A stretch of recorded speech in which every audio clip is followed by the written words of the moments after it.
Ash, thank you so much for coming on. I've known about Zeta Venture Partners for a long time, how incredibly lucky they are to have you on the team and part of Mhm. that Mhm. firm. But I want to go back, like you were super involved with AngelList, which is now a Mm. juggernaut. Maybe we start there, like with your background, your history, and I'd love to hear Mhm. some AngelList stories from you. There are plenty of AngelList stories. So I got involved with AngelList pretty early on.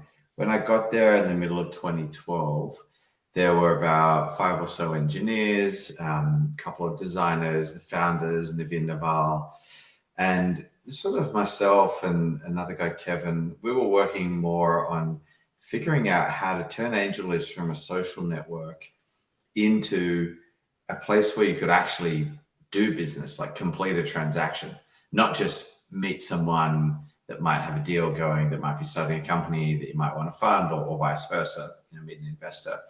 And so it was a really remarkable time because what was quite obvious was a lot of people were meeting each other on AngelList, but then they'd, still have to go offline, meet in person, do all sorts of other stuff. And, fundamentally, which is not a bad thing, that's often a good part of the process, they'd have to go and deal with a lot of lawyers and accountants to put Mm-hmm. their investments together. And what was really obvious to me at the time was that, we could help with that. We could get the cost down, we could make it quicker, better, faster, cheaper.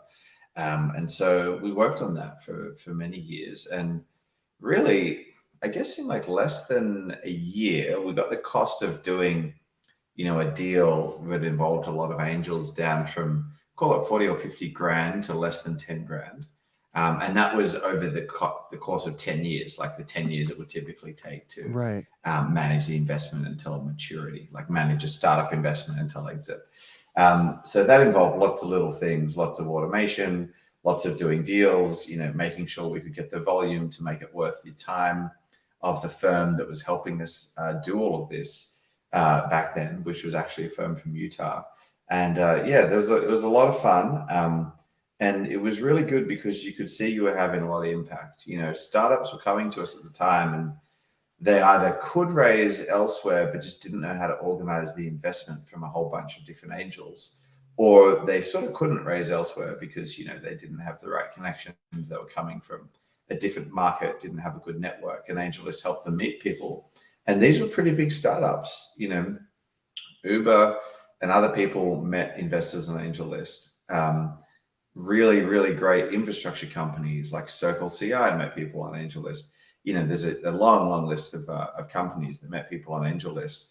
And you could see that, these companies were coming to you with far less options than they left with after they were using AngelList. Yeah, it's AngelList. The story is just incredible. And Hmm. could you ever imagine it'd be as big as it is now? To be honest, yes. Really? And I don't want to pretend I have a crystal ball, but I've had this discussion with a lot of people that were early at AngelList. And, we ask each other and other people ask us, could you have imagined? And honestly, it was really obvious to us at the time um, because we were seeing every single little transaction and we were seeing things get done that people couldn't do, sorry, get done before they came to us. And there was just this incredible feeling in the team of seeing problems and solving them really quickly. Like we were a really effective small team and we knew it. And that sort of feeds on itself. When you are presented with a problem, you sit in a room with a bunch of smart people, you solve the problem and you get the solution out really quickly. You feel really good about yourself and you feel really good about the people you're working with. And you feel really confident that the next problem that comes in, you're going to be able to solve it.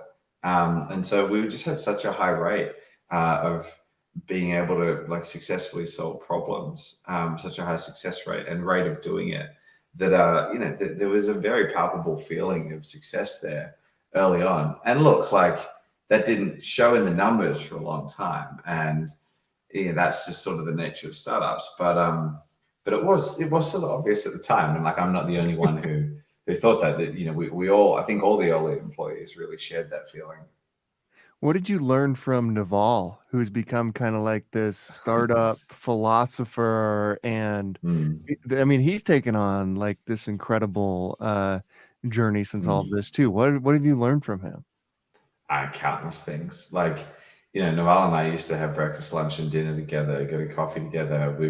Because we were sort of more on the commercial side of things, and I was sort of between, his vision and leadership and ideas, and then the execution side on the engineering side, engineering and also business and fundraising and structuring and legal and all that sort of stuff. So I was sort of in the middle of that and really in the flow there. And it was the case that I just got to spend a heap of time. And, as I said, we were constantly solving problems related to AngelList. But, of course, when you go on your coffee breaks, you try to solve the world's problems and talk about all that stuff too. So, I mean, I don't even know where to start. Like, Naval's incredibly well read. And so he pointed me to some pretty crucial books. And we all of us in the early days were pretty interesting, quirky people, and all brought something different to the table. And Naval was certainly the leader of that pack, in that he brought a lot of different quirky things to the table that helped me understand a lot more about how the economy works, about how evolution works, about how important evolutionary biology is, sort of a core defining sort of idea for a lot of what Naval believes, I think. And that's probably still true. But also, the more, I guess, prosaic stuff, but very instrumental stuff at the time, like how to really run a fund and how to really look for a great seed investment. I came out of AngelList with a lot of frameworks for investing, a lot of, things to look for and things to strike out when you see a team working on a problem early on. A lot of red flags. And, I wrote down a lot of what Naval would use, a lot of like his heuristics from many years of seed investing, and I use them in my future investing roles as well. Were you thinking about artificial intelligence and its future back then? Yeah, I was. I had actually helped. Well, I had not helped. I was a co-founder of a company before AngelList. And how I met Naval, actually, we used AngelList in the very, very early days, around 2010, to raise a bit of money. And that company helped really big travel, airline, loyalty, other companies manage new forms of data. So manage a lot of that social and location data that was coming into play around the time of sort of 2009, 10, 11. And, once you work in any part of the technology industry that's got to do with big data, so to speak, you realize pretty quickly that the limits of human abilities around organizing and analyzing huge amounts of data are pretty obvious and very present. And so, yeah, I was thinking about it then, but I was also thinking about it because as a kid, I was fascinated by how the brain works. I was really into things like neuroscience and neuroanatomy, and how humans learn. Like, I remember as a kid being completely fascinated for weeks about what happens when we open a door. Like, how do we know where to put our hand? How do we know what to do with it? Like, is the door even exactly there? And then learning this idea that we're just predicting where stuff is in space and we're getting it correct enough. We don't actually ever know where anything is physically. I was obsessed with that idea for weeks and weeks when I first learned it. And so, I don't know, I was always into that. I'd worked on this data company, and then at AngelList, we saw thousands of companies. I had direct contact with over 20,000 companies in the couple of years I was there. And when you just see thousands and thousands of companies working on thousands and thousands of different sorts of technologies, you start seeing trends. Like, trends are pretty obvious at very large scale like that. And what was trending was, the ability to use some of the modern data stack back then to start doing more powerful forms of machine learning. And then another tiny bit of trivia, the office underneath us was Kaggle, and one of my really good friends studied Kaggle. And so I would go down for lunch every now and again, and they would come up and come to some of our parties. And, being aware of what was being done on Kaggle back then also made it pretty obvious that this field of machine learning was taking off. That's incredible. It's funny to think Yeah. you were thinking about kind of like the existential parts of life, even as a kid, and kind of, Hmm. how all of this even works. Were you reading like philosophy, like Nietzsche and things like that, or like what were what I had you wouldn't say I thinking was like that? reading Nietzsche when I was a kid, and if I did, I think I'd be a pretty depressed kid. I wouldn't have been the happy kid that I was. I was pretty interested in a lot of that stuff. Like I would, peek into some of those books, but no, I was really obsessed with anatomy as a kid, and Hmm. biology, for quite a while, like probably from the ages of 7 to 12. Um, Part of that was probably because my brother was into it and I was into it, and we sort of fed each other's curiosity a bit. Part of that was just spending a lot of time in the natural world. I always preferred to be outside rather than inside, I guess, in some ways. But honestly, part of it was just the books that are available to me.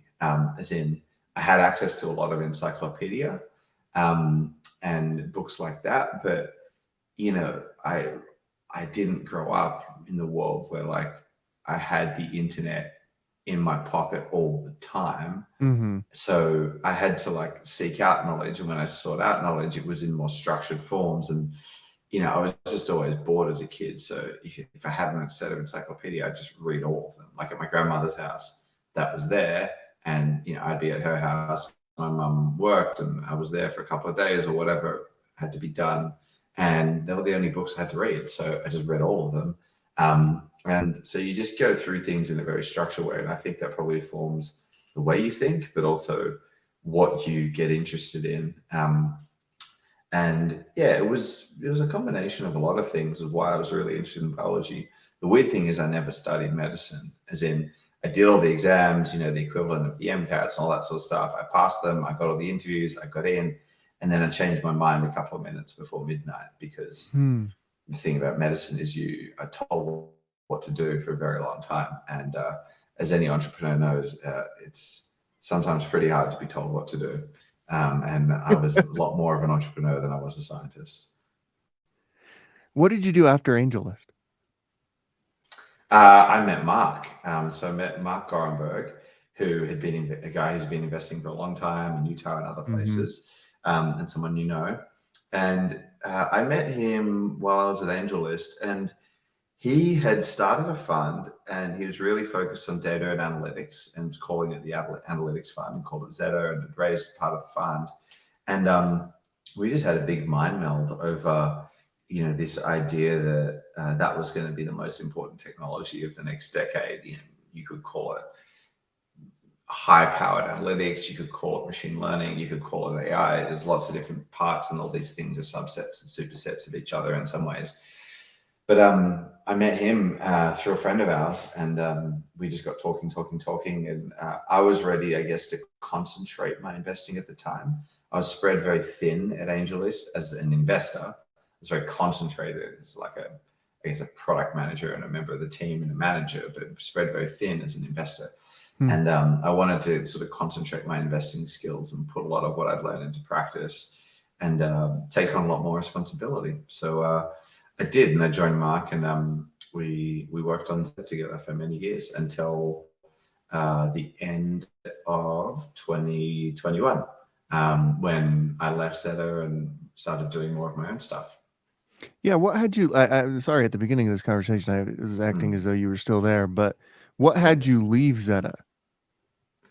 Oh, so many different things. I mean, overall, life is long. Like, there's so Yeah, much you yeah, can yeah, do in life. And yeah. I just had a lot of other ideas, a lot of other things to do. And I'd also written a book about AI called The AI First Company. You can look up my name, you can look up that and find it anywhere in the world. And writing a book is a really amazing thing because when people read it, they get ideas. That's the benefit of sharing knowledge. You're giving someone a bit of knowledge, and it's they can have it too. You can both have that piece of knowledge. It's not like giving Mm-hmm. them a physical object where either one or the other of you has it. And people contact you. People contact you with different ideas about companies they want to start, of course, but also research they want to do, and also policies they think their government should enact, and all sorts of different things. And so I was getting all sorts of people contact me with all these ideas. And at Zeta, I had to be extremely focused on our job, which was to invest the money of the charities and the pension funds and others that we invested for. And I had to say no to all of those things, and it just got a bit overwhelming at some point. So yeah, life is long. There's lots of things to do, and we had a really good team, etc. And I wanted to go out into the world again and do other things. Yeah, speaking of your book, what I really want to talk to you about is the future of AI, where you think AI is right now. Mm, Obviously, ChatGPT, in particular, ChatGPT 4, has really kind of blown mhm, people's minds and woken a lot of us mm, up into, you know, even, I mean, even the president's having meetings about this now, like how it's regulated and things mm. like that. So it's really kind of woken up the world. Where do you think it's at? And where do you think it's going? And I know that's an enormous question. Yeah, it is, and I'm glad you recognize that. So, uh, where it's at is um, a very good point when you consider that, in a sense, we've been building language models since the very beginning of AI. Like a lot of the earliest forms of AI were programmers writing programs to write more code to save them time. Hmm. And that's a language model in a sense, but it's a language model that spits out language understood by computers, not by humans. Then we were building language models in early translation systems. IBM in the 60s was building statistical machine translation systems. They were models, they were things that understood language or generated language. And so we've been working on this stuff for a long time, but we've been able to build very large language models. We've been able to process the data, get into those models. We've been able to have access to distributed computing to run those models, all that sort of stuff. So where is it at? It's in a great place. It's in a place where so much good research, so much good thinking, so much good work on core bits of infrastructure has culminated in these products that are incredible. And I think the breakthroughs have really been around some of the finer tuning around data collection and model training that was done by OpenAI, and just excellent product development work. Chat GPT itself is a really good, easy to use product. And, I don't think it's controversial to say that a lot of the core technology behind Chat GPT was not developed by, or is proprietary to, or is like completely breakthrough thing that was done only by Hmm. OpenAI. But a lot of the product work and the data management work was. And so we're at a really good place because they did all of that work. And it was a huge amount of work by some incredible people. So it's in a really good place in a way. I think it's in a good place in another way because people are really quite a lot uh, more concerned, and I would say awake to what this technology is capable of.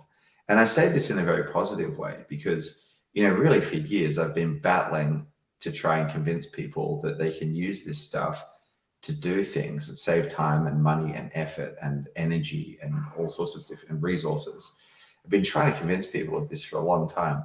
And, once they see ChatGPT work, they're like, oh, I can use this for this or that. I'm planning this and automating that. So, being such an easy to use product, it is more accessible by a lot more people with far less technical skills.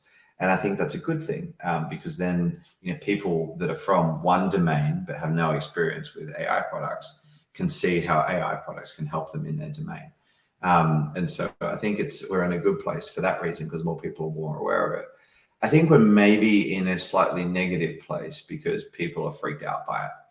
Hmm. And I get that. But in a sense, like I think we're freaked out by it because we can see it understands us a little bit. And I was just thinking about this today. It's like when you see an animal just like walking through a piece of land, you're not really freaked out by that animal. You're like, oh, that's just doing its own thing. It's like looking for another animal. It's looking for its partner. It's looking for a piece of fruit, whatever it's looking for. When you start getting the impression that that animal is tracking you, as in trying to predict your next movement, and when you start getting the impression that that animal knows where you're going, you start getting freaked out. And the thing is, we've had AIs that have been doing things in the background all the time, but we haven't cared about it because we haven't had the impression that it has any understanding of us or has anything to do with us. But now we're getting the impression that it understands us, and actually nothing's changed. A lot's changed, but also nothing's changed. It doesn't actually understand us. We just get this weird feeling that it understands us because the predictions are more in line with our own predictions, as in the predictions about what a chunk of text means are more in line with our own predictions about, or conclusions about, what a chunk of text means. And so I think we're in a bad place because we're getting freaked out about it, but it's a very I don't know. It's not a very rational feeling.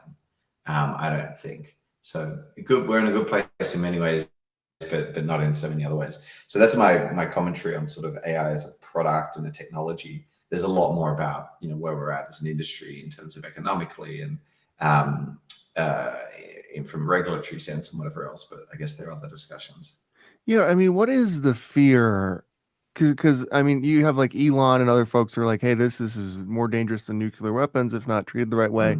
And I'm sure he's right. I mean, I don't know, but it's never like fully articulated, like why is that true? What is the fear? It's not. Okay, so I'm not going to guess as to what other people's fears are, because I'll be wrong. I'm not them.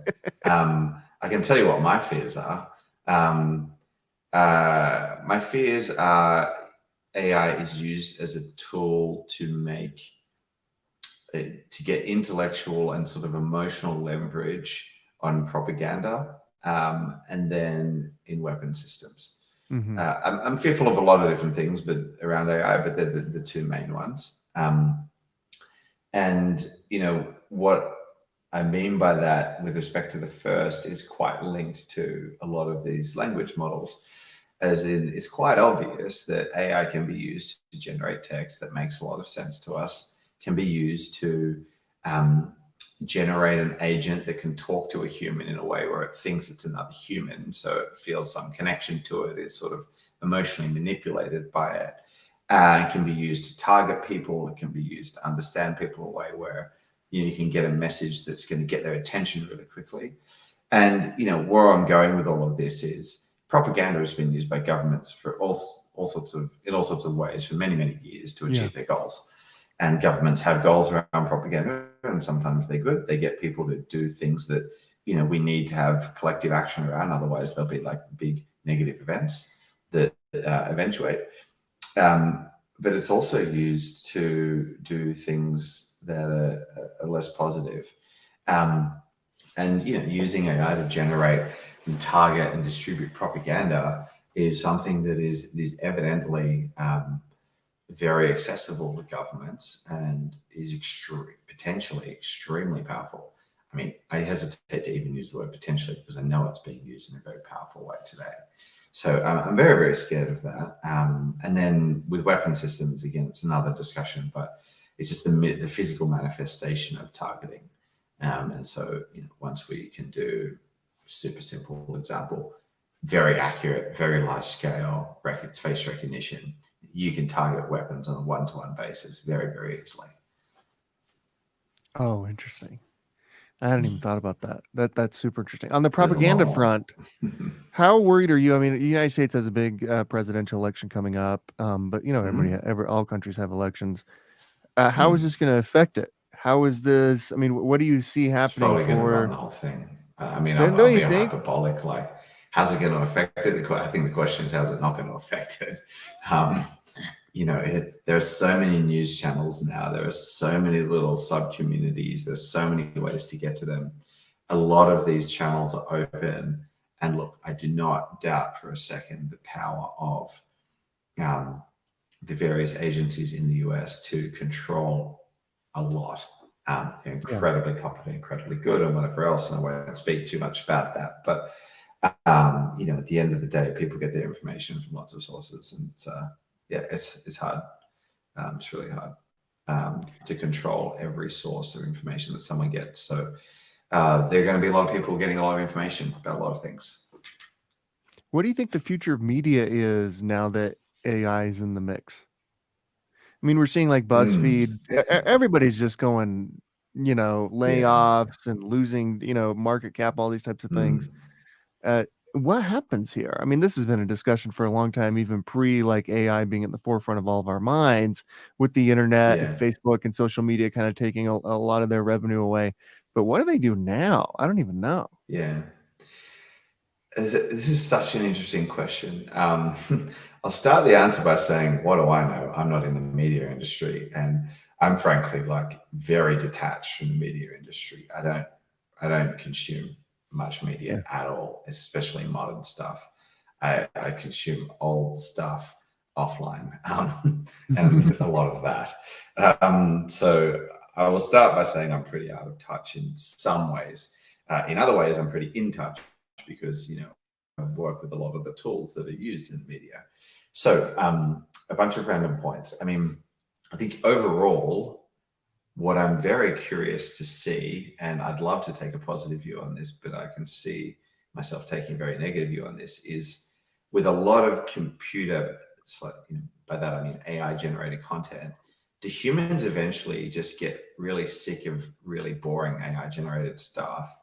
Or do they get sucked in by that and sort of go down to that level? As in, do we go up to the level of only consuming highly creative, very human centric, very emotionally engaging content that only another human could generate, or a human with the help of some tools, AI-based Hmm. tools?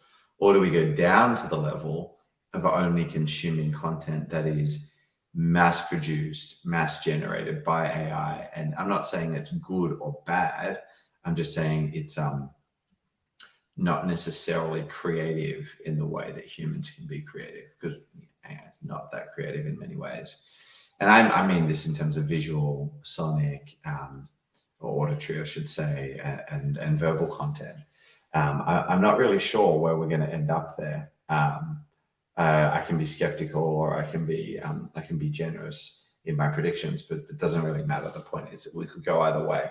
I think more pragmatically, what is very exciting is that a lot of the very tedious stuff that you have to do, for example, editing sound files, editing movies, even editing articles, there's Hmm. some extremely tedious stuff. And I've been a sound engineer at various points in my life, and I've also, in an amateur, sort of amateur, semi-professional sense.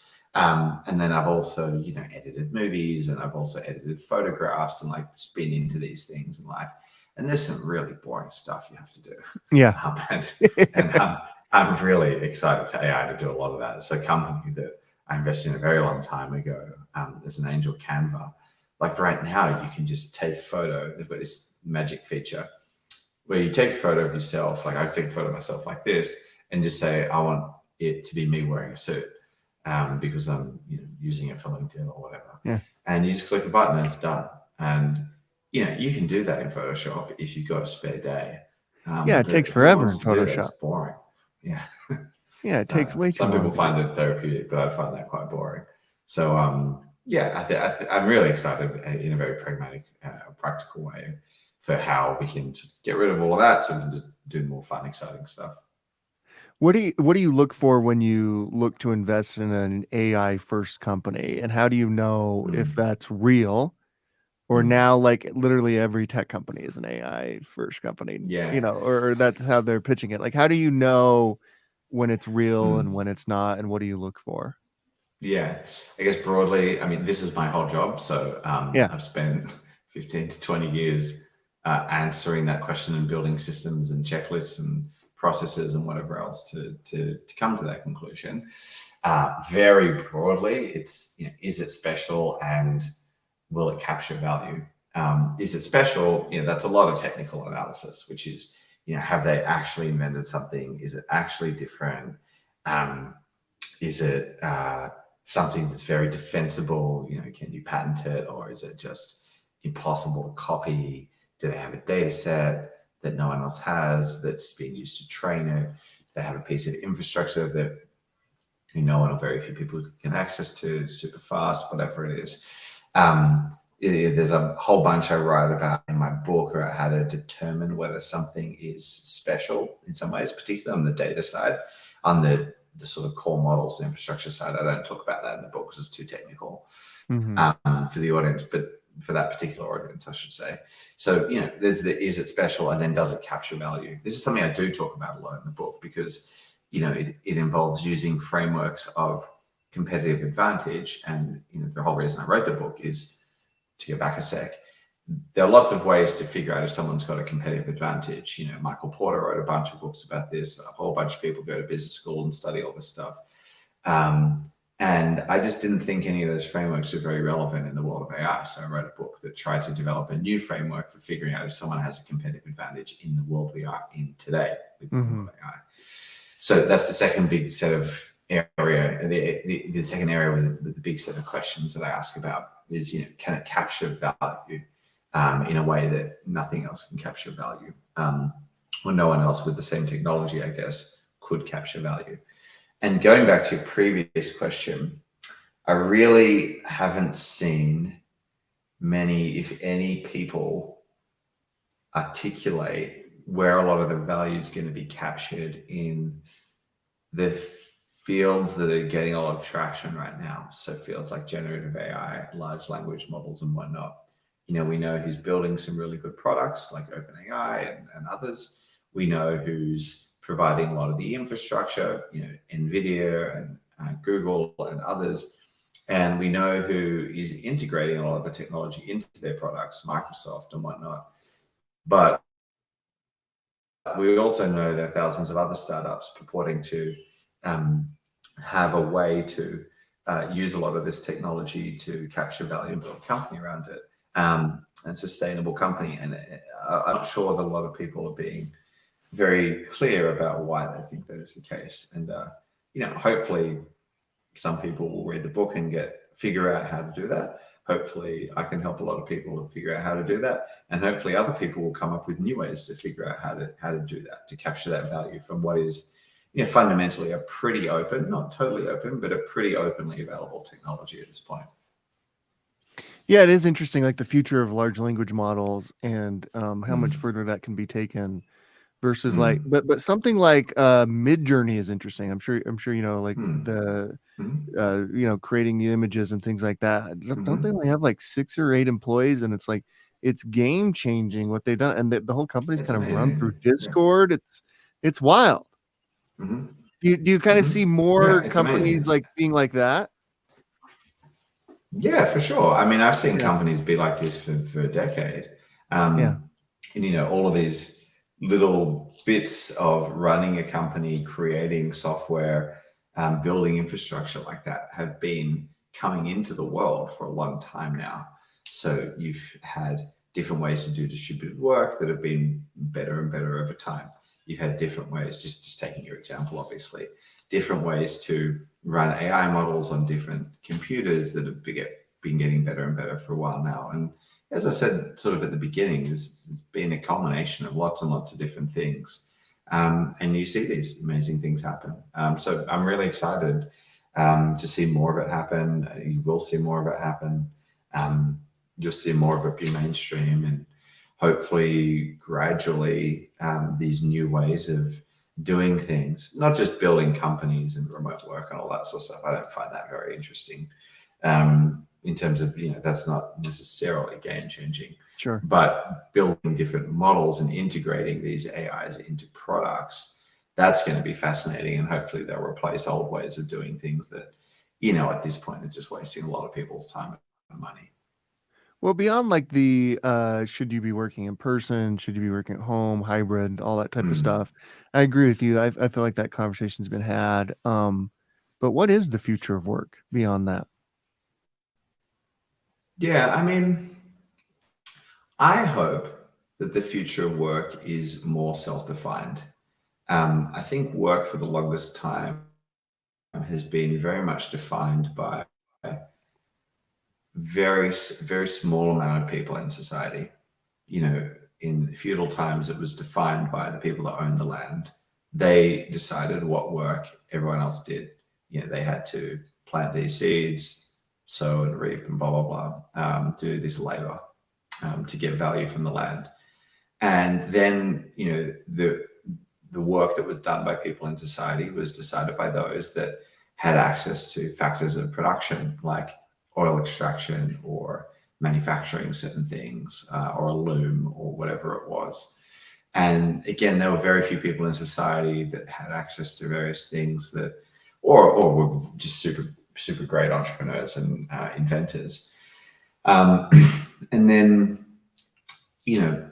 we can go into the intellectual era. I sort of highlight these eras in the book, but the work that most people in the world did was determined by the very few people that had access to the core factor of production at that time. Now the core factors of production just more distributed. I'm not saying they're totally evenly distributed. They're far from it. And I'm not saying they're well distributed, even in the hands of the right people. And I'm not saying lots of things. I'm just saying they're more openly, evenly well distributed than they were in the past. And that means more people can choose, I hope. Well, I see now, but I hope this is more the case in future, what work they do. And interestingly, this is my personal mission, just sort of as a side note, and this is why I worked at AngelList. I only bring this up because you wanted to talk about AngelList at the beginning. My dream in working at AngelList was that I have a very small impact on helping more people work for themselves.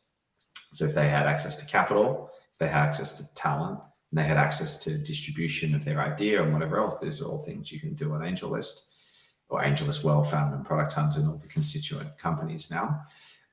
Then they would be able to work for themselves, as in choose the work that they want to do. And I think that is a very humanist perspective, but it's or philosophy, but it's mine. And I work in AI for the same reason, which is I think it can help more people choose the work that they want to do. And whether that is just because they have to do less work, because AI is doing more of the work for them, or whether that is because they can get AI to do lots of the work that they don't want to do, and they can focus on doing a lot of a certain type of work. It's sort of beside the point, but I think the future of work is more people choosing what they can do. Now, of course, I can go on and on about all the different technologies that AI enables that help you get work done faster. But I guess I would say I'm most excited for the prosumer category, which is like the individual small business owner that may have zero or a small amount of employees, and them being able to use AI to do things like manage their books, produce content for social media, like make a flyer, make a whatever, manage their marketing campaign, create a budget for them, do all these things that are just generic business things that have nothing to do with the actual product they're building. Like they might be machining a lens, or like building a microscope, or I was just thinking about microscopes and telescopes over the weekend, so that's my example. But they might be building something that is actually very unique, artisanal, technical, whatever it is. All this other generic business stuff, which is just like a thing you have to do to get your product out there, in the economy. It's just not central to what they want to do, and it's not central to them, the value they're adding to the world, the unique value they're bringing into the world. So I hope AI can help people do a lot of that stuff. What are your thoughts on universal basic income, something that Sam Altman and others have been talking about for a while? Yeah, I was really interested in it a while ago, but frankly, I'm out of the debate now, so I don't really have a good answer for you there. I'm not a super political person, and I've opted out of living in a society where that's even really a question. I live in Italy, and I live in a society where you have less of a need for policies like that, because there's a little bit more of a socialized system, or a system which sort of takes care of people in a different way. So it's not a debate I'm part of anymore, and not well informed about. I'm interested in like how you live your life. Through the, we've been doing this about 40 minutes now, and that kind of seems like a recurring theme. It seems like you have like a set of values and principles and ways that you go about living your own life, which is beautiful. Like the fact that you didn't even entertain that question is fascinating to me. Like, like tell me, how do you live your life? What's a day look like? I'm super fascinated. It's very nice of you to describe it as beautiful. I think some people would. I think a lot of people would describe it as rigid, and not very beautiful. I think you keyed into a few things there. It's amazing how perceptive you are, and that you've noticed these things just in this 40 minutes or so. So a lot of what you said is roughly right, which is I do sit down and write down every couple of years the principles I want to live by. Like, I want to be honest and have a certain degree of integrity. I want to live according to this principle or that principle, and I score myself against them. Like, did all the things that I do this year align with that or not? And so, yeah, it is very principled. And I have a set, and it doesn't change much over the years, I would say. This is the core set of principles, which I guess you'd say are quite moral in category. They're quite categorically moral. They don't change much, but I do have that. That's like the multi-year view. The intra-year view is I do set goals that are very clear. I set them with a small group of people. There's 4 of us. We check in with each other every week, every quarter, and every year. We check in with each other every week in like a Google Doc, every quarter with like a meeting and a quarterly goals doc, and every year with an offsite. It's called The Elephants. There's like an open, there's a couple of articles about on the internet about how these groups work. But we started a group together a while ago. And so intra-year, I sort of live my life very much centered on those goals and whatnot. And then daily, I guess it's a lot. It's as much about what I don't do as what I do. So there's a lot that I've cut out of life. Like, haven't looked at serialized television or anything on a screen except a feature-length movie at a movie theater since 2006. Haven't read news content since 2006 until the start of the war in Ukraine, when I started reading the news a lot again. But I didn't, I didn't have a Time subscription, never read the newspaper and anything daily. I'd only read things that were produced on like sort of a quarterly or annual basis. So there's just a lot I don't do. I don't watch sport. I've never watched sport. So I don't do a lot of things, but I do a lot of things. There's 3 things that happen every single day, which is I do a lot of sport. I do call a lot of my friends and family, and I do a lot of work, and around like in a very specific area, and even things like with work, I don't invest in anything consumer. I don't invest in anything except AI, really. Now AI covers a lot, but it's a lot about what you don't do, and that is strategy. Strategy is about picking what you don't do. Michael Porter said that. A lot of people said that, and I think people think about strategy a lot at work, but remarkably, people don't think about strategy a lot in their own personal life. That's fine. Like, you can roll through things. That's totally fine. But I've just got a lot of joy out of setting a strategy and like really having an impact in very, very small ways. And I'm continuing to do that. What is your thinking behind not reading news? I'm fascinated by that. I think I understand the TV one, definitely understand the sports Yeah. one. You're either kind of Yeah. like all in on that at our age or you're not. Mm. But Mm. what about the news one? That's fascinating to me. That would be Yeah. hard for me to give up. A lot of reasons. So it started with sort of an economic analysis. I mean, very basic, and I don't want to make it sound like I did some extensive research project on this, but it became clear to me around early 2000s to 2010 that the way journalists were getting incentivized was changing. So they were getting paid, not at every news outlet, of course, but a lot of the news outlets by the amount of clicks they got, basically. And so they'd write clickbait, is what the word we use for it now. But generically, they'd write articles that get people's attention for just long enough to click on it. And then the rest of the article didn't even have to be that good because the journalist was paid at that point. They didn't care. So just like the incentives changed in the industry, and that changed what content was getting produced. And I thought it was worse. So that's one thing.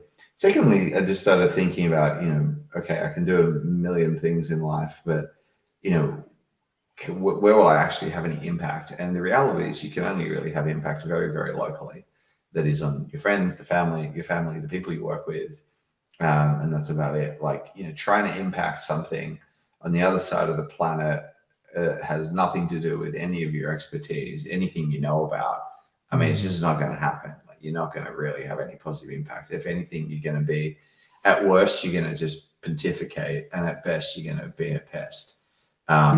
If you try to get involved in some problem on the other side of the planet that you know nothing about solving, or you know nothing about relevant to solving it. So, or you don't have the resources to solve it or whatever.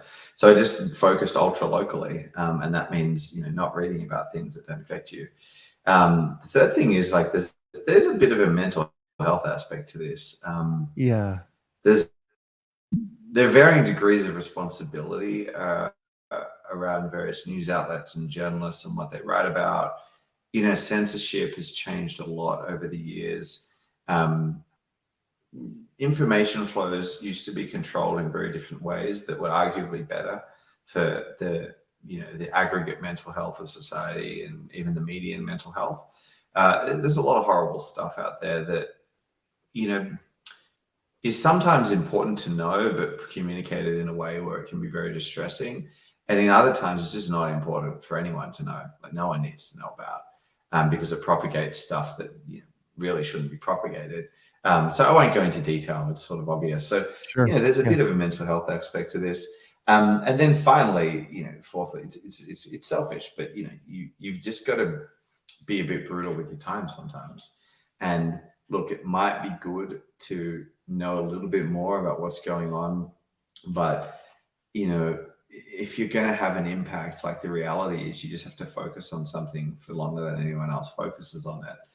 And you can't do that if you're reading every release by every agency and every company and whatever else. And then the last thing is it's the volume thing. Like, it goes back to the data problem. Like, it used to be the case that there were only so many news outlets, and you could consume pretty much all the news, over breakfast, all the news that there was, all the news that you needed to consume to be as informed as anyone else. You could pretty much consume that over breakfast. Now, to be as informed as a lot of other people, you're basically reading the news all day long. Like, that's it. Because a lot of people do that. And so the sort of, I think the expectations are very unrealistic at this point. And so I found it, I sort of gave up on that, like trying to be as informed as a lot of other people, because it's really hard with the volume that we have. Yeah, for sure. I want to be super respectful of your time. I have 3 more questions. I'm Sure. fascinated. One is pretty simple. Like, what do you read? Do you read fiction? Do you read, like, what are you reading day to day? Yeah, so I try to chunk my reading in areas, and I'll read lots of different things in those areas. So I'm interested in intelligent systems, AI, investing, like the craft of investing and understanding how to manage risk and make good decisions, and then Italian culture. And it's alliterative, 3 I's.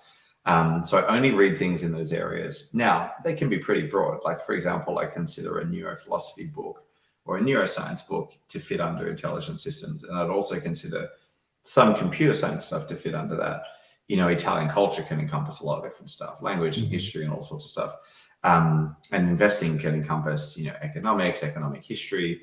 So look, in a sense, it seems narrow, but it's actually fairly broad. What do I read? I mean, I try to pretty much just read books and research papers.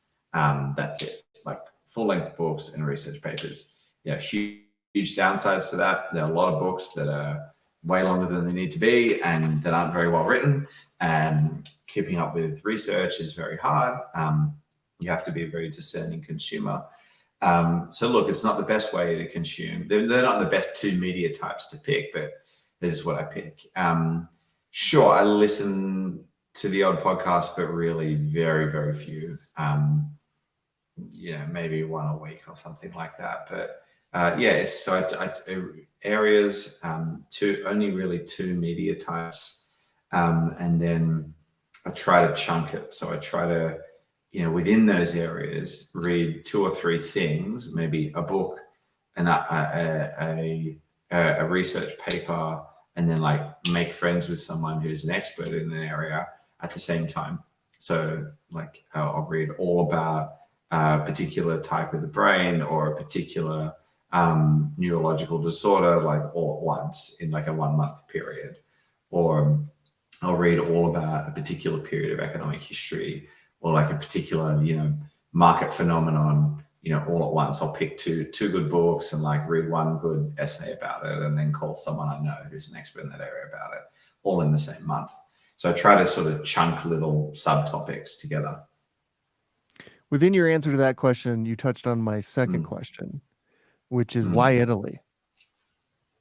Lots of reasons. The first is I really appreciate the sense of charity and the care for the weak here, whether that's people with physical or mental disabilities, whether it's old, or even children. Like the attitude to treating people in those categories here is very, very different to other parts of the world in some ways, in terms of government support and social support. And I like living in a society where the weak are taken care of. So that's one big reason. The second is, of all the countries in the world I could have moved to that weren't my home country, Australia, or the country that I made my home for a very long time, America, Italy is the one where I'm just more accepted because, my family is originally from here a few generations ago. So, I'm able to get a passport and people sort of get that I fit here. And that's not true. That wouldn't be true if I moved to Poland or somewhere else like that. Because I'm not from there, and so there's a certain like cultural acceptance. It's a really wonderful place for the things I like to do. I like ski touring and cycling and trail running and things like that. And the mountains here are phenomenal. And it's really world class in a lot of areas that are pretty important to me. So areas like neurosurgery, ophthalmology, and things related to how the brain works, they're world class. Various areas of mathematics and engineering and machine learning, world class. Even some other up and coming areas like quantum computing, they're pretty good. So, there's a lot of opportunity to talk to some of the best people in the world. And then it's just central. You can get to anywhere in Europe super quickly. And, if there's anything you really want to do, you can probably find it in Europe. So yeah, it's a really central place. And the other thing is, the couple of really important things in life to sort of be a functioning human being, like, eat well, have good healthcare, and move well. And those things are very high quality here, but very low cost. And I think that's a good thing to optimize for. Yeah, for sure. My final question is, we believe chances are just as important when they're given as when they're taken, because we talk a lot as entrepreneurs and investors and in the business and entrepreneurial world or the tech world about chances that we've taken, but then there's this whole other aspect of this, which is chances that have been given to us or chances that we have the opportunity to give. And I wonder, from your perspective, who stands out when you think of chances that you were given and who that was and what that's meant to your life and your career? This question, because it is the case that we're constantly giving and taking chances, or giving and taking chances, and it's not the case that like you're just a chance taker. Like someone has to be on the other end of that a lot of the time. I will though give the really, really obvious answer, which is my mom and dad, in that they keep taking chances on me. They keep giving me advice. I ignore it. I make a mistake, and they go, "That's okay. We'll just give you more advice." They keep watching me do stupid things, and then go, "It's okay. You'll pick yourself up, and we'll give you another chance to get through your life without doing something that kills you." So the obvious answer is my mum and dad. They've been giving me chances since I was a kid, and they just keep doing it, even though I'm now a developed adult. So it's a funny one, but it's an obvious one. Yeah, then there are the various people in my career, right? I think a lot of the whole team at AngelList, not just Nivi and Naval, but the whole team at AngelList took a chance on me. I wasn't contributing to the product from day one. I eventually did, but I was contributing in other ways, and eventually helped transform that whole business in many ways. Uh, um, Penguin Random House, who took a chance on me with my book. They thought, all right, this is an interesting topic. You have some expertise in it, but I wasn't a published author at that point. I'd published lots of articles, but I hadn't published a book, and they took a chance on me, and I'm really, really grateful for that. My partner Mark at Zeta, he took a chance on me. I was a proven investor in some ways, but not in others. I had a lot of, obviously we made a very sensible, rational business decision to work together in lots of ways, but he took a real chance on me, and we were taking a chance on each other. We were very, very complementary, very different. We got something off the ground. So, he did. There are lots of people that have in my life. And, I really like this question because it's making me think, who can I take a chance on, tomorrow? So I'm going to think about it. So thanks for asking it. I love that. Thank you, Ash, so much for taking the time. I highly recommend everybody read your book. We'll put a link to it. We'll put it on CEO.com. I think it's Cool. a must read in 2023. Ash, thanks so much for coming on. Thank you very much, Clint.